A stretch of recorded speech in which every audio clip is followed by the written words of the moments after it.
Hi everyone, I'm Annemiek van Helsdingen from the Academy for Soul-Based Coaching, and today I bring you a really lovely conversation about a topic that's really important in soul-based coaching, and that makes a world of difference when you work with clients.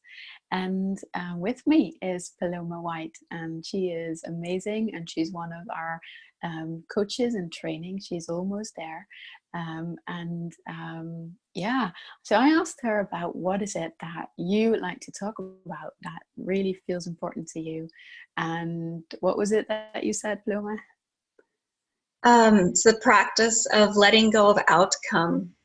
And this has been relevant for me in the process of learning this coaching approach, soul-based coaching, and also in my life in general. Yeah. Sorry, because it's got a big impact. Yeah, cool. So we want to know about that. So let me just first, for people that are not familiar with that terminology, it is one of the things that is incredibly important in our work. But as Paloma said, is also about a way of relating to life, really, where we don't think that it's up to us to determine what the best outcome is for a client or even for ourselves. And we are in service of what the client wants to achieve, what they want to reach, and we trust the process. So we let go of that outcome, we let go of how we're going to get there. And it is a big leap of faith, isn't it, Paloma? Yes.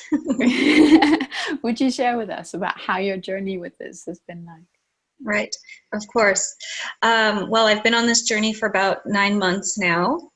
And I stumbled across soul-based coaching online and was immediately drawn to it, and it resonated with me very quickly.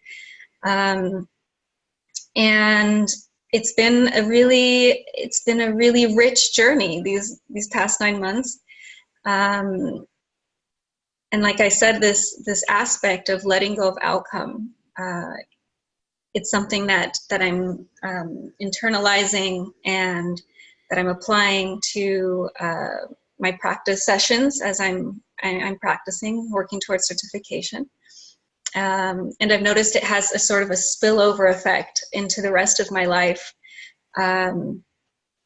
where I catch myself more often now, when I'm not letting go of outcome. And I'm getting slowly better at making that leap of faith. And it does get easier, where I consciously, I deliberately let go.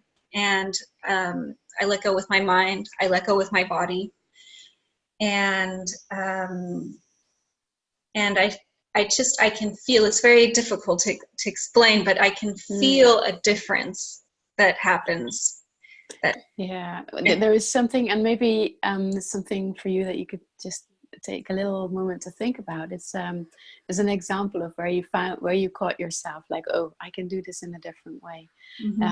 Because it's not about that we don't have desires anymore, right? It's not like we don't have any goals anymore. It's not like we want to get somewhere anymore, but it's about how we let go of that outcome, how we kind of don't like grab it in our hands, like that's what I want and I'm going to hold on to it no matter what.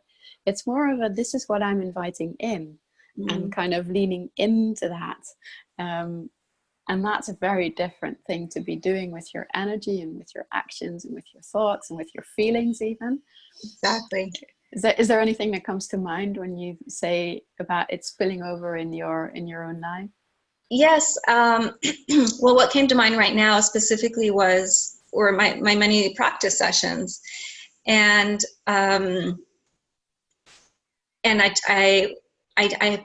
I do this practice internally where I relax and I notice the outcome, what I think should happen going on in the back of my mind, and I will let go of that. And the sessions that I've had that have really been the best are the ones where I'm able to do that. And I can see the difference in my client then. Because I feel like what's happening is I'm allowing them. So there's this energy exchange that's happening, and I'm allowing them to also let go. They may not be thinking about it consciously like I am, but something happens where they slow down, and I can see that something's happening on the inside. I had a practice session just last week. It was our third, and he got really quiet and really still for a while. And it was our third session, and what he wanted had really evolved. He said before the session that that he felt like each session he got a little bit closer with what he wanted to talk about to what was really happening, what he really needed for a long time in his heart to look at. And in this case, it was the question of, can I have the courage to confront the question, what do I expect from my life? And he got very quiet and very still, and then this amazing insight came to him where he said, he explained that the fear left his body, and he just realized that he didn't have to be afraid of that future moment that he had been worried about that for so long. And it was so intense that he said, I really just need some time now to let this new information settle in, this new insight. He could tell that something important had shifted inside of him. Yeah, and it's beautiful example, and even in the way that you're telling about it, it's like you could imagine as a coach, when you hear that's what they, that he wants to have happen, that you start to think about, right, so how are we going to help him do that, right? So what are the steps? What do I need to do? Where do we need to go? Whereas when you allow him to follow this thread by himself and kind of really gently pace him and holding him in that space, is what I'm sure you've been doing. That's when something like this can just, like in an instant, can come out of his own system. And then, that's like the most effective and most magical way that change happens. It's like the natural way, the way that we were created to make changes in our lives and in our own psyches. Beautiful. That's a beautiful example. Thank you. And what you just said is really what I'm discovering through this, that it is the natural way. It is, we call it magic, but I believe we call it magic. We don't understand it fully yet, but it's it's natural. It's easy. It flows. I'm seeing that with people close to me and people that I coach. It's just entering that energy oneself has an effect also on people around you, whether in a coaching setting or not. Yeah. I love what you say.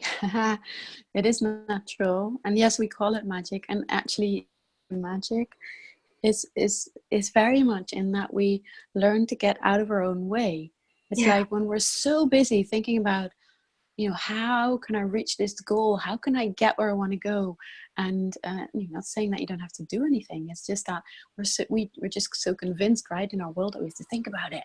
And by thinking about it and analyzing it, we can put in an action plan or a project plan, and then it will happen. Whereas this shows us that life actually, the way that in spring all the plants and the trees like grow, like that's the way that we grow too. It's like it will happen when we can stay with it. So it's lovely.